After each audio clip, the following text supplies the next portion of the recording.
Welcome to Drive Time Dystopia, where the future is broken, the system is watching, and survival always comes at a cost. Here you'll find dystopian worlds, fractured societies, impossible choices, and the people forced to endure them. So settle in, keep your eyes on the road if you're driving, and step into the dark. Your story begins now. The Inheritance Index. Chapter 1. The Quiet Life. By the time the city lights dimmed to government night cycle, Ray Stevens had already learned whether the day intended to leave him alone. Usually, the answer arrived in subtle shifts rather than dramatic events. A transit scanner lingering a second too long on his face, a school notice arriving 2 minutes faster than routine. The tight politeness of a ration clerk whose screen had shown something that changed the shape of their smile. The state called it continuity management, a phrase designed to sound humane, as though society were a wounded machine requiring only measured hands and patient maintenance. Ray called it weather.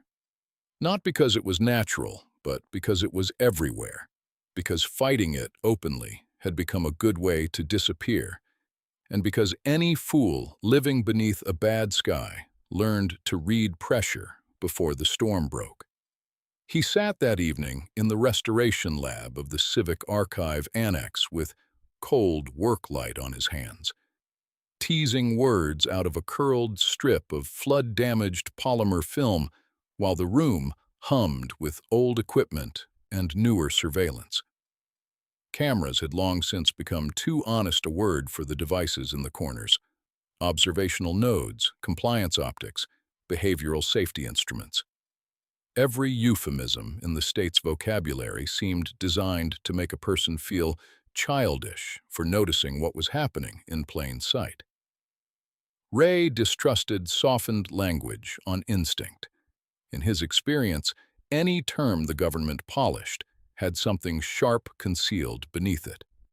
The archive remained one of the few places in the city where the past still existed in stubborn physical forms, too brittle or obscure for the algorithms to flatten first.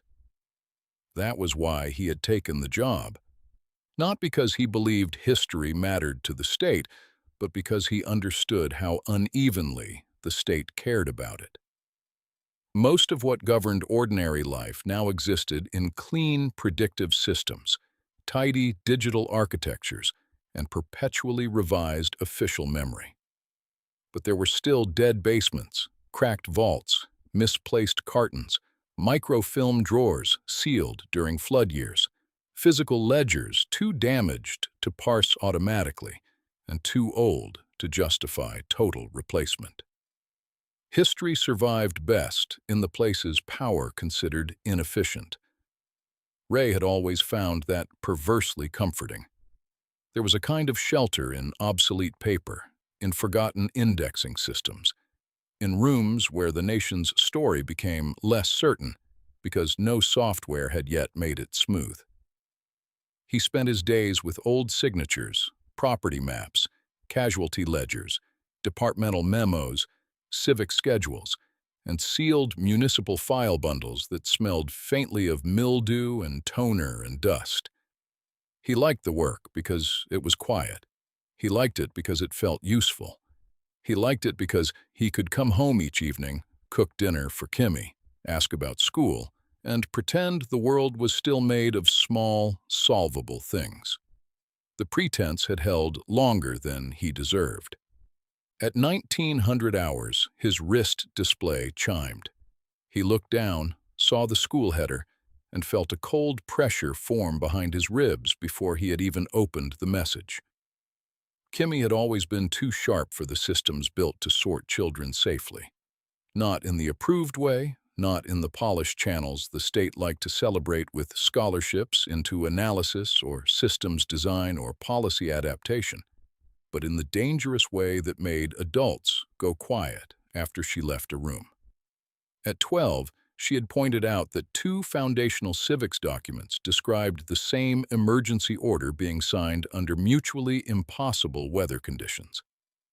At 14, She had corrected a hidden weighting structure in a standardized public logic exercise and earned an entire week of tight smiles from a teacher who thereafter never called on her by name unless forced. Ray had spent years telling himself she was simply gifted, and that the unease attached to her intelligence belonged more to him than to any actual threat. But when he opened the notice and found the language already elevated beyond school administration, atypical performance profile, anomalous inferential mapping, supplementary review in coordination with the Office of Developmental Continuity, he knew at once that the machinery had looked back. Developmental continuity did not visit families because a child was bright. It visited because brightness had begun to resemble deviation, and deviation, in a society built on predictive order, was a category large enough to hide almost any violence behind. He should have gone home immediately after that, but fear has always had a way of making people do the thing nearest at hand rather than the thing wisest. Ray reopened the final restoration packet in the queue, routed it manually around the automated archive cleaner, and watched a damaged, classified file reconstruct itself line by line. He knew the seal before he could place why. It belonged to a dead departmental structure from before the reforms, one of the old continuity transition offices that no longer appeared in public records except as vague historical references. Beneath the header emerged terminology that made the base of his skull tighten. Continuity subject tracking, legacy exposure cohorts, lineage retention event. He leaned closer. The metadata was shredded, the text scarred by years of water and compression damage. But there, buried in a field of active and dormant subject references, was a name he recognized with the raw shock of seeing blood where none should be. Stevens, Kimberly E. Status. Latent review threshold approached. Beneath it, in a smaller linked line still assembling from damaged fragments, the record appended a maternal connection. E. Marrow. Elena Marrow, his wife's family name. The one he had not seen attached to an official record since the year entire branches of public memory had quietly vanished beneath emergency restructuring, archive fires, and bureaucratic disclaimers nobody had ever fully believed. The chair went backward under him, hard enough to strike a cabinet. His hands shook as he copied what fragments he could onto an obsolete data wafer. A warning icon bloomed in the corner of the screen. Unauthorized manual path detected, oversight review pending, and he killed the session. But not before his eyes caught one last phrase buried low in the file. If threshold event occurs, retrieve subject before cognition integrates. He left the archive without signing the end cycle sheet. In the lift, his reflection stared back at him from the brushed metal doors. Tired eyes, gray beginning at the temples, a face worn not by heroism, but by years of cautious endurance. He thought of Elena at the kitchen sink, years ago, saying in a low voice that if Kimmy ever started seeing the pattern, the past would find them. He had told himself then that fever had made her dramatic. Elena had been sick already by that point, thinner every week, carrying fear inside her the way other people carried fatigue. He loved her, but he had not understood her. That had always been the problem. He had loved her through the portions of herself she permitted him to know, and treated the rest as shadows, best left untouched. It had felt like kindness at the time. Looking back, it felt more like cowardice, wearing good manners. By the time the lift reached street level and the cool air hit him, he knew with absolute clarity that the quiet life he had built for his daughter had ended the moment her name surfaced in a file older than her birth. Their apartment sat on the 12th floor of Block C9, one of the residential towers erected after the continuity reforms, each designed to suggest private life while erasing the practical conditions required for privacy. Every hallway was the same width. Every door sat at the same interval. Every window measured the same. The walls held climate panels, emergency speakers, and listening architecture the state preferred not to discuss. Kimmy opened the door before he keyed in. She took one look at his face and stiffened. 15 years old, brilliant, restless, and already too aware of when adults were lying by omission, she had Elena's eyes and Ray's tendency to go still under pressure. "What happened?" she asked. He told her about the review notice first.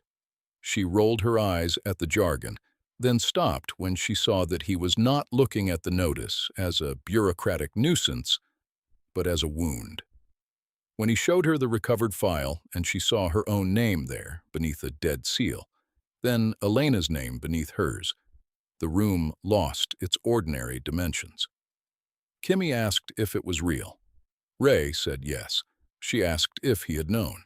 He said no, and to his misery she believed him, while also understanding that no was nowhere near enough. Then Kimmy told him something she had never before treated as important. The night before, she had dreamed of a room underground. Concrete, curved overhead, rows of metal cabinets, whispering air in the vents. It had not felt invented. It had felt arranged. Ray asked whether she had seen anything like it before. She hesitated and admitted that she sometimes had strange flashes, places that seemed familiar despite not belonging to her life, routes through buildings she somehow knew, an odd certainty about spaces she had never entered. Elena used to ask her questions when that happened. Not comforting questions, technical ones. What did she notice first, sound or angle? Did the room want her to look at the floor or the walls? Ray sat down hard at the kitchen table because the memory hit him all at once. Elena had done this many times. He had dismissed it as one of her nervous rituals with Kimmy, another eccentricity from a woman who never fully believed the apartment was empty when they were alone.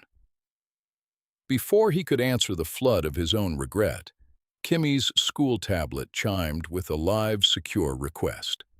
Developmental continuity had opened a Guardian channel already. Ray shut it off. A minute later, the apartment speaker came alive, and a soft male voice explained that Director Hale from Developmental Continuity was in the area and available to conduct an informal home consultation that evening for their convenience. The speed of it, the courtesy of it, the predatory calms beneath it. Ray knew then this had gone far past school concern. He disabled the public line, drew the privacy partition across the front glass, and took a narrow lockbox from the back of the kitchen cabinet, the one hidden behind dead batteries and a tea tin. Inside were cash certificates, 2 obsolete transit tags, a paper district map, and a pistol wrapped in an old towel. Kimmy stared at the gun, then at him. "You have a gun?" she asked. He answered that he hoped not for long. Then he said the only truthful thing left. They were leaving that night. She asked where. He told her he did not fully know yet. She asked how long. He said he did not know that either. The honesty frightened her less than reassurance would have. Above them, the speaker activated again. Hale's voice, still perfectly mild, explained that refusal to cooperate might trigger a protective review under hereditary welfare statutes. The phrase landed like ice. Hereditary welfare, not student support, not developmental concern, not schooling. The real machine had shown its teeth through the fabric. Ray opened the door a crack and saw plainclothes officials down the hall near the lift lobby, speaking quietly with the floor steward. He closed it without a sound, pulled aside the kitchen dry goods cabinet, and exposed the hidden maintenance panel behind it. Kimmy asked how long he had known it was there. He did not answer because the answer was years, and years had a shape she was not ready to forgive. Together they slipped into the narrow service passage behind the apartment wall, while the speaker repeated its polite threats at measured intervals. Above them, in the clean rooms of a lawful city, the people who had come to retrieve Kimmy Stevens were beginning to realize that the family they expected to find waiting had chosen instead to vanish. Chapter 2. The File That Should Not Exist. The service passage behind the apartment walls smelled of insulation, dust, and trapped heat. It ran downward through the building's mechanical sublevels between conduit bundles and maintenance shafts, steep and narrow enough that Kimmy had to turn sideways in places to follow him. Ray moved by memory. That fact did not comfort her. The lower they descended, the clearer it became that he had built his life around escape routes without ever explaining what he feared enough to map them. Once they reached the mechanical level, he led her through a maze of pipes, silent pumps, and heat exchangers to a caged exterior door that opened onto a service court behind the residential blocks. The air outside was colder than she expected. The towers rose around them in neat rows of identical light, each window its own small evidence of a managed private life. A sanitation truck idled near the waste dock. 2 depot workers smoked beneath a lamp and pretended not to see them. Ray crossed the yard like a maintenance worker finishing late duty, shoulders down, pace unhurried. At the alley mouth, he held out his hand and told Kimmy to give him every device she had. She did. He crushed the school slate and personal handset beneath the sanitation truck's rear tire, then powered off his own workband and shoved it deep into a culvert beneath the drainage grate. "That's it?" Kimmy asked. "That's your plan?" He answered that it bought minutes. She said that was not reassuring. He told her it was not supposed to be. They cut north through older pedestrian corridors where the city's pre-reform attempt at public street life had long since surrendered to closure, surveillance, and neglect. Shuttered kiosks, dead planters, and the husks of municipal art lined the walkway. Loudspeakers issued calm travel reminders no one had asked for. Kimmy demanded to know where they were going. Ray told her at last, North District, to an old records annex behind the courthouse quarter. The answer stopped her cold because the place matched her dream. Ray did not deny it. At Mercer Street, they ducked into the recessed doorway of a shuttered pharmacy, while 3 search personnel stood beneath a public lamp at the far intersection, scanning the street with the attention of people trained to treat stillness as data. They were not in uniform. That made them easier to identify. Ray changed course and took Kimmy through a side lane overgrown with weeds and cracked paving until the bulk of the old North District Courthouse loomed out of the dark. It was a relic from the era when governments still built structures meant to be seen rather than merely monitored. Columns, broad steps, a plaza where photographs and protests and public speeches had once all belonged to the same civic myth. Now the fences around it sagged, the fountains had long ago run dry, and the hedges at the rear were tall enough to conceal a low, half-sunken annex that no longer appeared on current city maps. The public entrance had been welded shut. Ray, instead, led her to a basement loading door hidden behind corrugated steel panels and municipal warning paint. He knelt, reached beneath the frame, and withdrew a magnet key wrapped in waxed tape. Kimmy stared at him and asked how many secret places he had. He said not enough. The lock fought him once, twice, then yielded. Inside the annex, the darkness felt old, rather than simply absent. Their lights cut across rows of shelving, map drawers, tarped carts, toppled bins, and index labels turned brittle with age.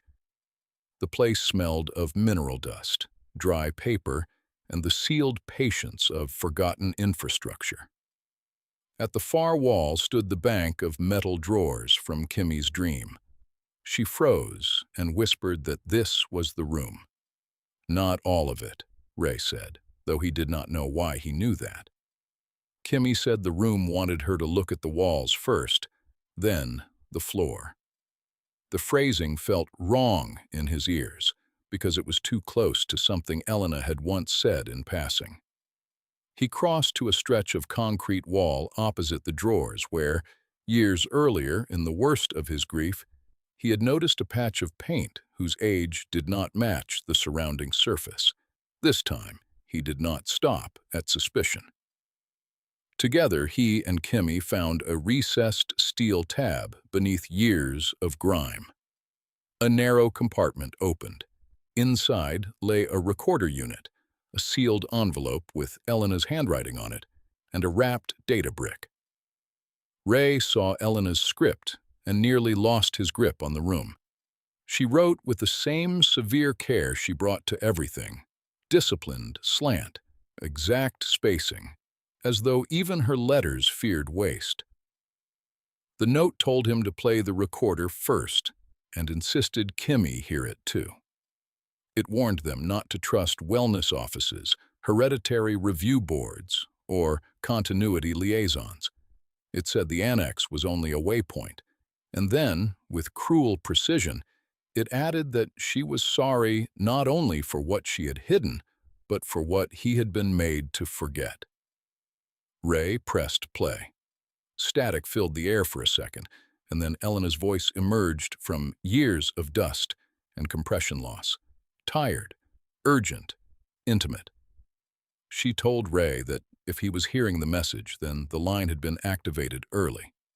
She told Kimmy that if strange places felt familiar, if dreams seemed arranged rather than imagined, it was not madness and not her fault. It meant retention was expressing. It meant she might perceive seams in the false history where others could not. She explained with a clarity she had never given them in life that the inheritance index did not truly exist to predict violence.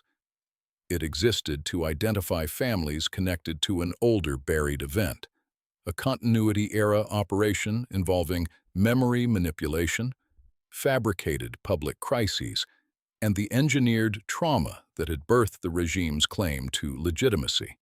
Certain children from exposed lineages could, under the right developmental conditions, retain anomalous pattern sensitivity.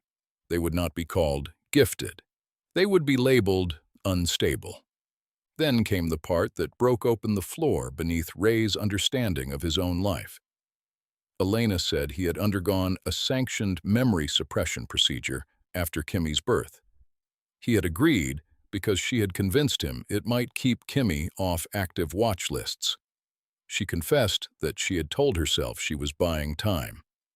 The recording ended not in explanation, but in instruction. There was a deeper archive at the location stored on the data brick. They were to go there if the annex had been compromised. Kimmy looked at Ray with shock sharpened into something almost more painful than rage.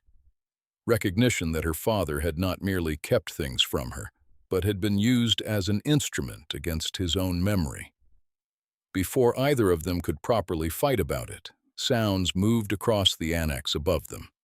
Gravel under tires, a door breached, footsteps beginning to search the upper floor. Search teams had found the district already. Ray opened the data brick and found a map leading out beyond the city edge, across the relocation zones, toward a decommissioned civil defense archive in the exclusion corridors. It was the next truth.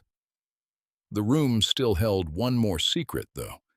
At the back of the hidden chamber, another concealed seam gave way under his hands, revealing a narrow stair descending below the annex into older infrastructure. Above them, the first heavy strike rang against the security door to the hidden room. Kimmy flinched, then steadied. She said they had run out of time to pretend. Ray opened the lower egress. They slipped into darkness just as the people above finally breached the space Elena had prepared for them. Chapter 3. Extraction Protocol. The tunnel beneath the annex began like drainage infrastructure and then stopped pretending. Emergency numbering remained stenciled along the walls. Dead light strips sat set into the floor at intervals. Side alcoves held rusted control boxes and decommissioned relay housings whose labels had been painted over more than once. The passage sloped and turned with a logic Ray did not consciously know he knew. At its far end, it opened into a maintenance chamber where old rail carts sat corroding on narrow tracks. Beyond that, a caged outfall led to a scrubland drainage zone at the city's edge. When they emerged, the distance between the city and everything outside, it felt less like geography and more like a moral border. Behind them, the tower districts glowed in orderly lines, a vision of managed peace. Ahead, under moonlight, stretched the relocation belts where families with unfavorable risk profiles were sent to become economically useful and socially invisible. Ray set a pace toward the northwest and kept his head down. Kimmy stayed close, silent for long stretches except when the questions became too sharp to hold. She asked whether Elena had ever explained what she was involved in. Ray said no, not fully, and heard even as he spoke how badly the answer failed. Kimmy accused him, not with teenage melodrama, but with the exhausted exactness of someone inventorying structural damage, of standing on top of truths he had been too frightened to examine. He did not deny it because denial had become impossible. He had spent years mistaking selective ignorance for responsibility. He had told himself that keeping the household calm, stable, and small was an act of devotion. He had interpreted Elena's fear as illness, her omissions as trauma, Kimmy's strange flashes as quirks. Love had been real. So had cowardice. The relocation zones received them at dawn as a series of low prefab clusters, dry cisterns, dusted trailers, protein fields, and maintenance sheds whose roofs were already failing. People watched without greeting. Out there, hospitality and curiosity could both be liabilities. Ray steered Kimmy past the first settlement and into the lee of an abandoned pump station along a canal berm, where they drank from their remaining bottle and tried to think. It was there that Kimmy, quieter now, remembered Elena counting exits in public buildings and squeezing her hand if a room had too few. Ray had always thought it was nervousness. Now he heard the memory differently. The old life began to rearrange itself around hidden meanings. Every odd question, every apartment move, every time Elena paused in a doorway to listen to air through the vents. None of it had been random. By afternoon, they reached a field where an old man repaired a hose beside a water trailer. Ray offered cash for water and transport. The man laughed at the idea that money outranked fear, then changed expression when he took in Kimmy's age, their exhaustion, and the city still clinging to them in the cut of their clothes. He said he would help because his grandson had been taken after a school panel marked him as a hereditary dissociation risk. The wellness system had claimed he would receive developmental support. The family had never seen him again. The old man described the real violence of the relocation belts with a bitterness that made every word precise. Out there, the state did not often need bullets. It labeled, rerouted, subdivided, and transferred.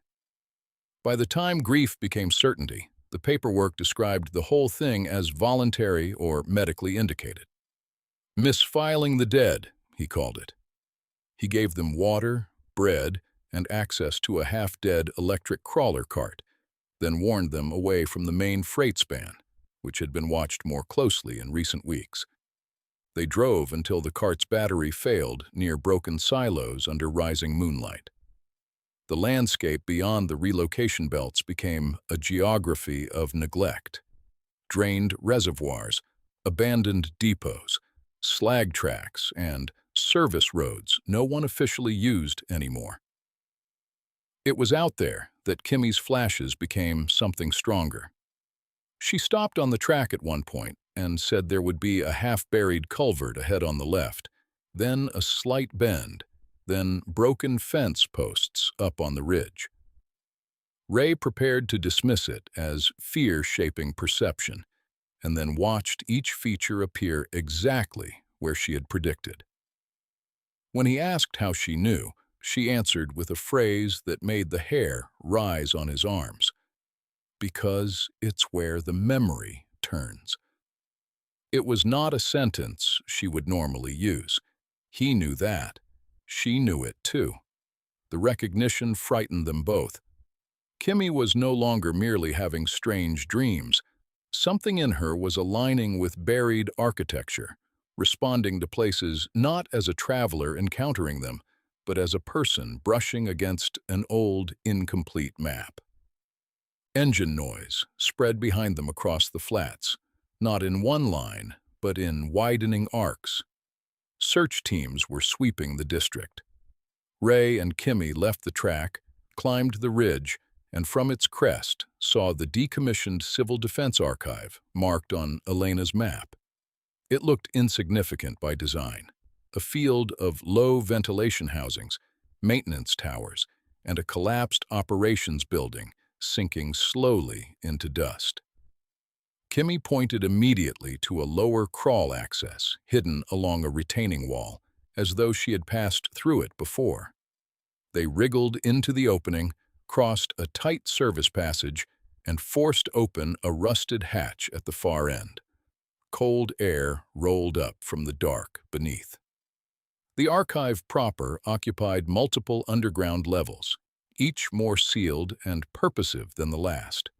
Workrooms full of obsolete scanning beds, server bays stripped long ago, side rooms stacked with boxed records, and finally, a vault ring beneath a domed ceiling, where climate cabinets stood in orderly rows around a central chamber. At the terminal on the ring, the system requested lineage authorization. Kimmy laid her hand beneath the scanner. The machine recognized her maternal line immediately. Cabinets unlocked all around them like a line of old throats clearing. The first binders Ray pulled revealed the real structure of the state. There was no single dramatic confession hidden in the archive, no one neat page on which history admitted what it had done. Instead, there were thousands of interlocking records proving deliberate construction, staged public crises during the unrest years, witness reconditioning protocols, media phrase guides, casualty acceptance memos, hereditary selection matrices, emergency legal scaffolds, and long-range tracking directives. The continuity faction had exploited real social fracture, but it had also deepened, redirected, and formalized that fracture through targeted violence and managed perception.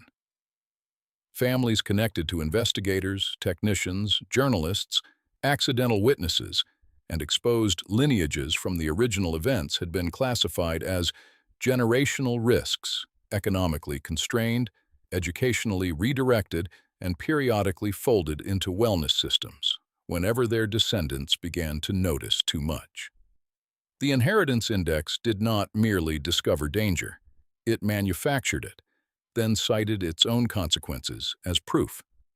Among the files, Ray also found a personnel photograph showing himself and Elena years younger in a room very much like the vault around them.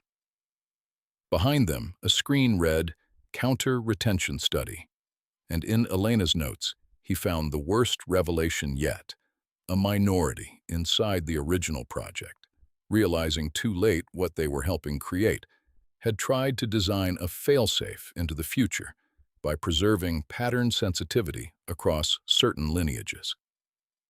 Kimmy was not only the child of an exposed bloodline. She was, in part, the intended survival of contradiction. Elena had not simply hidden her daughter from the machine, she had also prepared her inside it. The room went white before either of them could fully absorb that truth. Speakers came alive. A male voice thanked them for locating the archive. Search teams in dark, tailored coats entered through side doors, taking the chamber with quiet authority. Their insignia belonged not to any public agency, but to the Directorate of Civic Continuity, the authority beneath the authority. At their center walked Director Ansel Vale, gray-haired, unarmed in appearance, and so composed that his stillness itself became coercive. He introduced himself to Kimmy as the level below the level her textbooks permitted.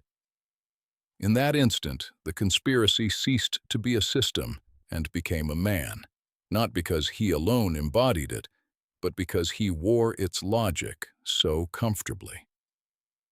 Chapter 4. The Mother in the Machine. Ray kept the pistol leveled on Vale, while the Directorate took positions around the vault ring. No one shouted.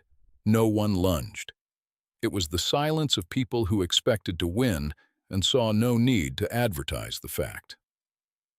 Vale spoke to Kimmy first, and his courtesy was somehow more appalling than threat would have been.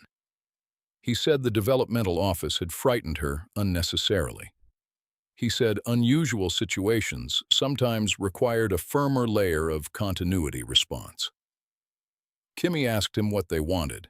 Vale answered without euphemism, dressed as mercy, containment, assessment, and possibly controlled integration if her retention profile proved manageable. Not execution, not prison, not anything so theatrically honest. What he offered instead sounded like kindly administered disappearance. When Kimmy called that what it was, he did not deny it so much as reframe it.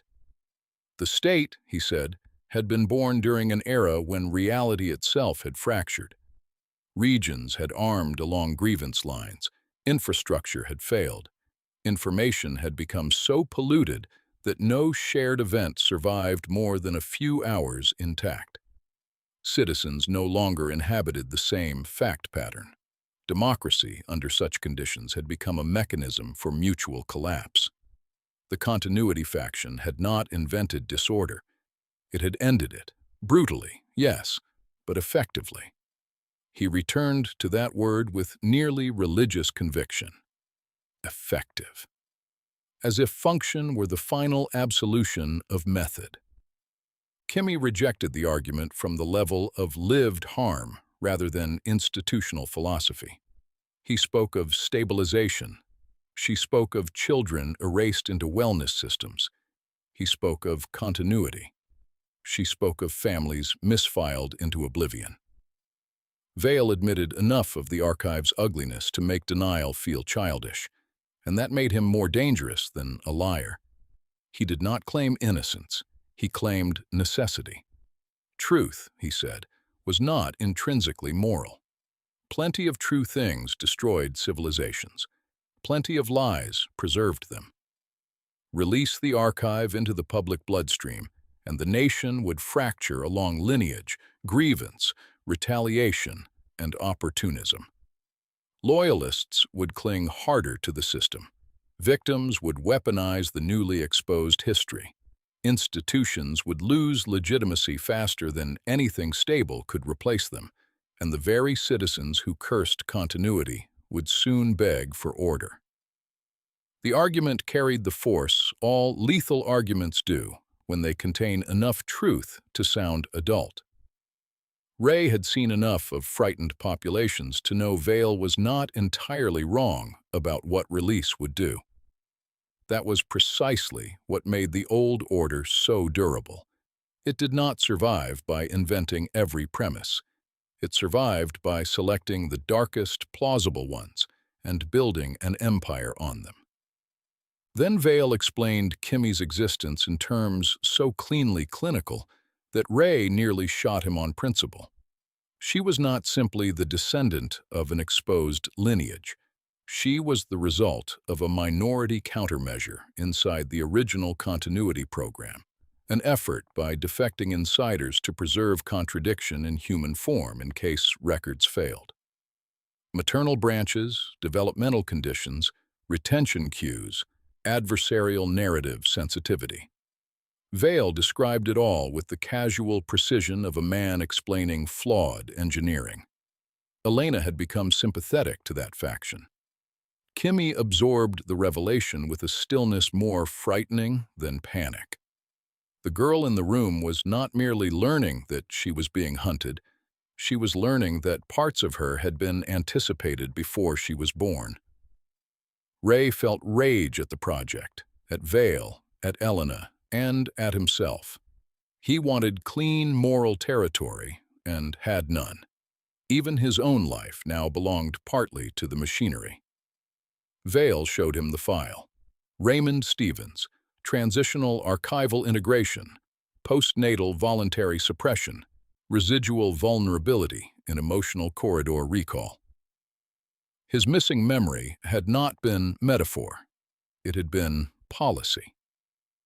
Vale offered terms then because systems like his always prefer self-preserving collaboration when available. If Ray helped identify and neutralize the remaining evidence nodes Elena had seeded, if he surrendered the relay keys and walked Directorate personnel through the rest of her contingencies, Kimmy could be routed into a controlled continuity environment rather than the full disappearance pathway. Vale framed the bargain as a father's last, realistic kindness. Ray knew it as the same old seduction that had structured his failures all along. Choose the smaller, terrible thing, call it love, and survive inside the compromise. Kimmy looked at him across the chamber, devastation gathering behind her eyes because she had already seen this pattern in him. Not lack of love. Something crueler. Love narrowed by fear until it mistook shrinking the world for protection. Ray lowered the pistol. Kimmy's face changed instantly. Vale read surrender in the motion. Ray said he would talk. The Directorate moved. When agents tried to cuff Kimmy, she fought with the blind ferocity of someone defending not just her freedom, but the last unbroken version of her father. She spat at them, swung, kicked, nearly broke one man's wrist. Ray did not move to stop it.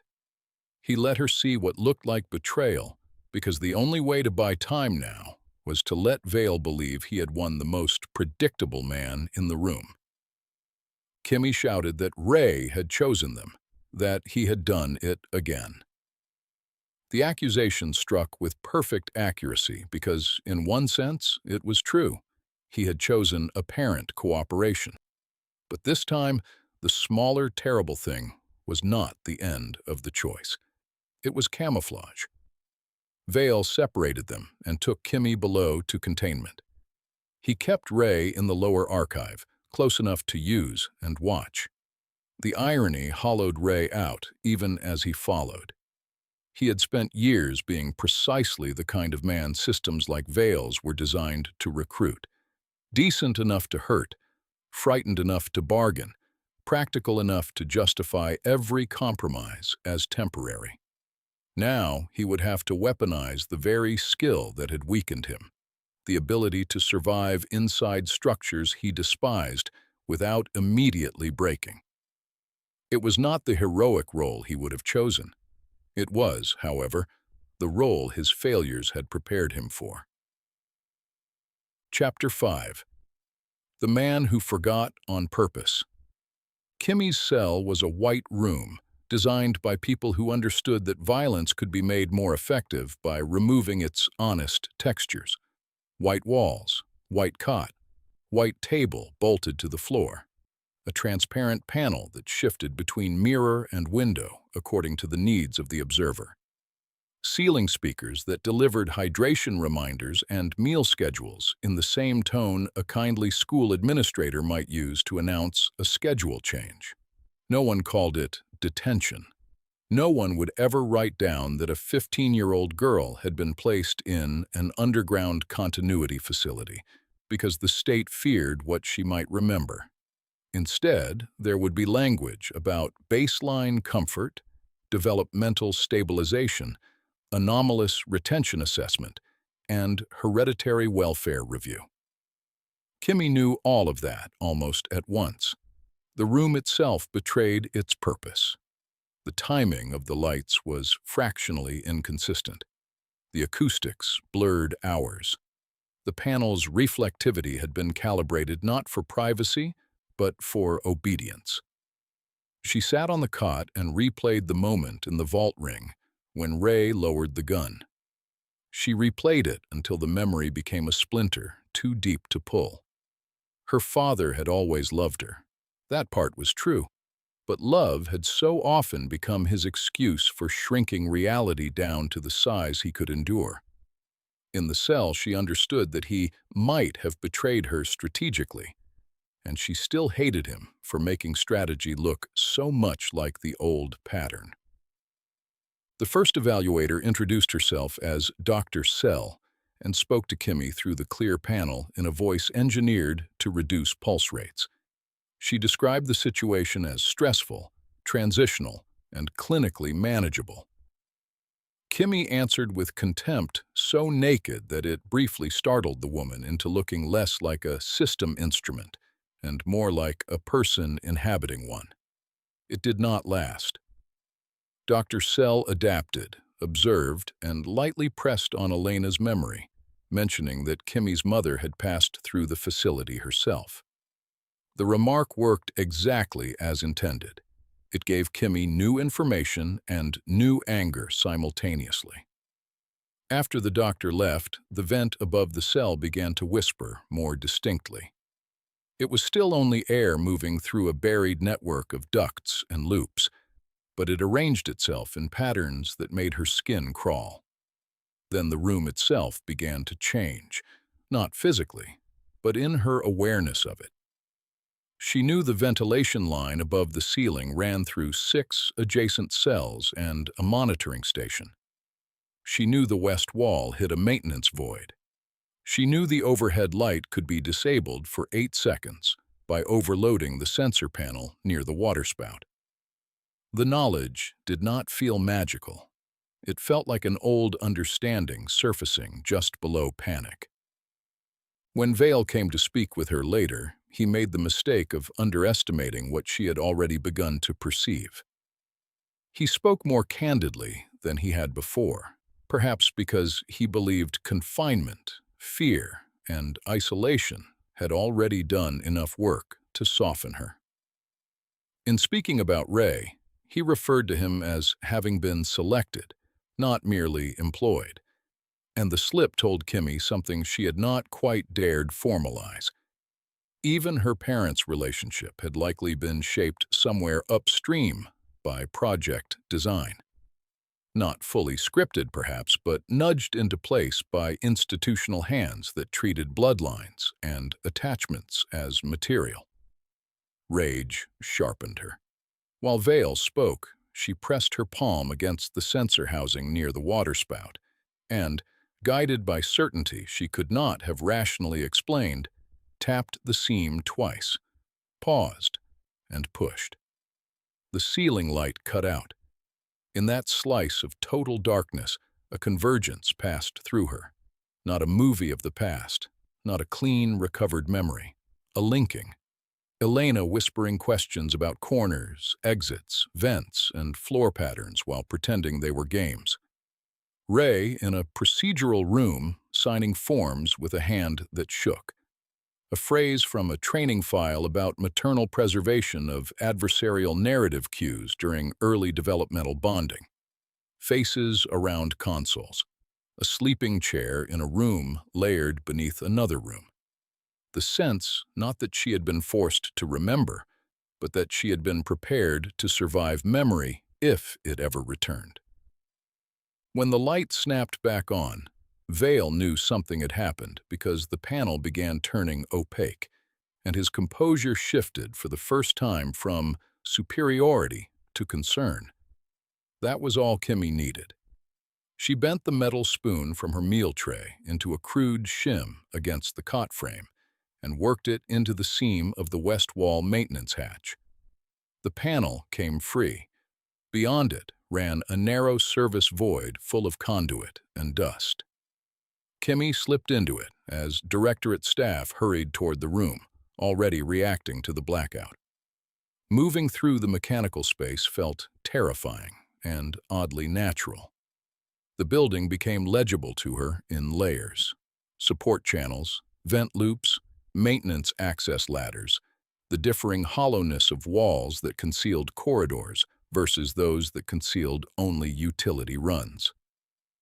Elsewhere in the facility, Ray used his apparent cooperation to walk Vale's people through decoy caches and partial truths, feeding them just enough legitimate detail to delay recognition.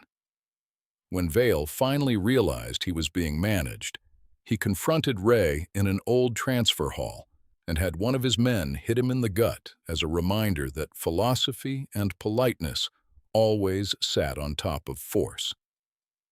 Then the internal alarms began. Subject K had breached containment. Vale's attention shifted instantly because he understood at once where she would be heading if the deeper pattern had truly activated: the relay. Ray did not wait for permission.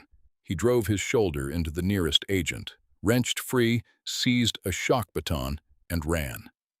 His own body began recalling routes his conscious memory did not possess. Stairwell junctions felt familiar. A hidden ladder behind a flush utility plate practically called to his hands. Elena's notes had described residual emotional corridor recall, a sterile phrase for something much more human. Whatever had been removed from him had not been able to erase entirely the paths he had once feared, loved, or suffered through. At the base of a ladder in the relay antechamber, bruised, breathing hard, he found Kimmy. She stood there with her hair half loose, red cuff marks at the wrists, and the bent spoon handle still in one hand. For a heartbeat, they only stared at each other. Then she said, with exhausted acid, that he had taken his time. Ray told her he had lied to Vale. She said she knew. He apologized then as plainly as he was able, for every time he had called fear caution, for every time he had chosen tolerable ignorance over painful truth, for every time he had mistaken reducing the world for protecting her.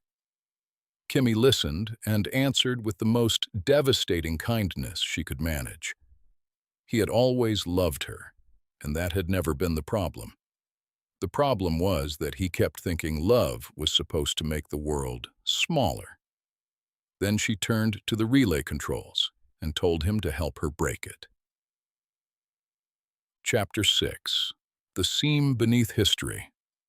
The relay chamber opened when Kimmy placed her hand beneath the lineage scanner. The blast door rolled back with a mechanical depth that seemed to shake dust loose from the years themselves. Inside lay a room built for an emergency no one had ever expected to admit existed. A circular chamber descending around a central transmission well, old console arcs arranged like an underground sanctuary. Thick fiber trunks running into the floor to join the civic backbone above. Here, the buried state touched the visible one most intimately. School tablets, public archive portals, transit notice boards, health interface systems, household wall screens. Everything that carried managed continuity messaging could also, under the right override, carry the truth that continuity had buried. Elena's crystal key fit the relay slot. When Ray inserted it, the system woke not into a single file release, but into a whole architecture of exposure. Evidence bundles stood ready. Witness depositions from the unrest years, casualty rosters cross-linked to public narratives that had hidden them, continuity directives, memory calibration protocols, hereditary selection matrices, legal scaffolds, internal debates, field reports, personnel rosters, and redundancy layers designed to make denial difficult. Elena had not planned a leak. She had planned a prosecutable resurrection of the nation's hidden origin. Vale's voice came through the chamber speakers as his people forced the outer access. He warned them that once the release began, there would be no restoring trust, no rebuilding institutional legitimacy cleanly, no putting the civic world back into the box. He described the likely consequences with enough accuracy to make the room colder. Retaliatory myths, lineage vengeance, institutional collapse, loyalists radicalizing around continuity, victims radicalizing around exposure, public systems paralyzed by crisis. Ray knew he was not simply bluffing. Truth is not antiseptic. It does not descend like pure water over a poisoned system and leave everything clean. It arrives entangled with everyone it implicates. But the alternative already existed, and they stood inside its proof. The calm order Vale defended had been purchased through staged trauma, manipulated memory, administrative disappearance, and generational slander. If truth detonated the nation, it would be detonating a structure already built over a buried charge. Kimmy looked at Ray before the final confirmation and did not ask permission.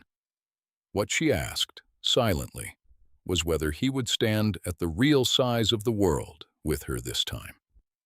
He nodded. She pressed confirm. The relay ignited.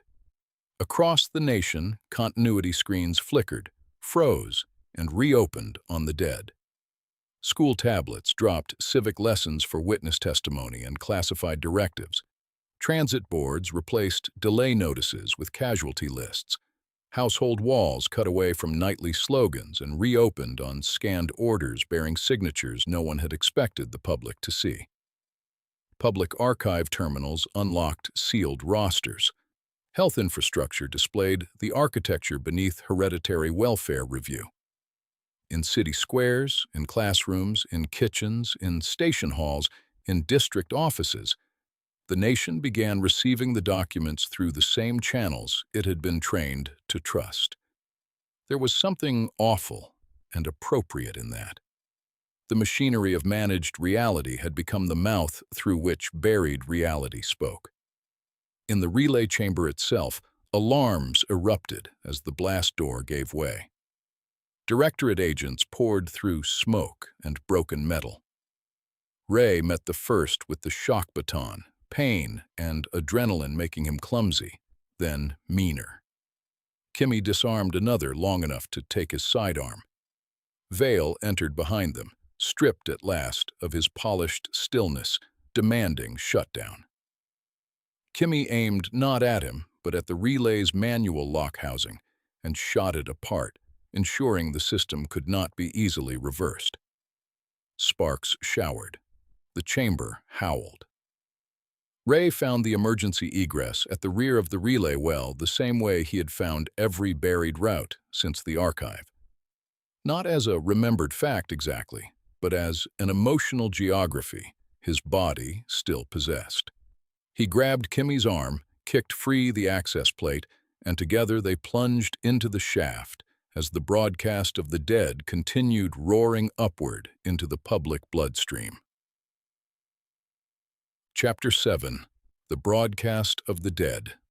They emerged at dawn through a hidden surface vent half a kilometer from the operations site, on the far side of the exclusion ridge where scrub and broken service concrete gave way to long, empty terrain.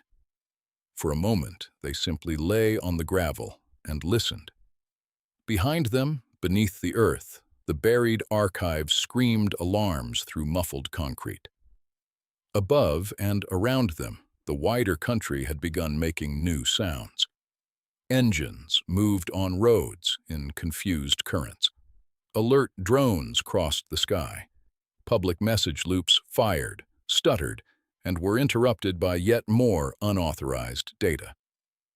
Ray took a recovered directorate slate from his coat and forced the public feed open. The screen convulsed with competing layers of emergency messaging and exposed documents.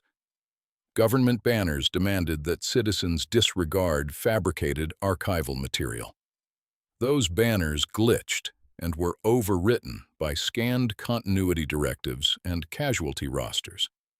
A Capitol Station feed showed commuters standing frozen beneath a board now displaying witness testimony from a staged transit bombing. A classroom feed showed students staring at tablets while a teacher backed slowly toward the wall. Another feed showed a crowd outside a hereditary review office, tearing at the facade, while a second crowd formed to protect the building in the name of order. Resignations appeared. Denials appeared. Calls for calm appeared. Calls for vengeance appeared faster.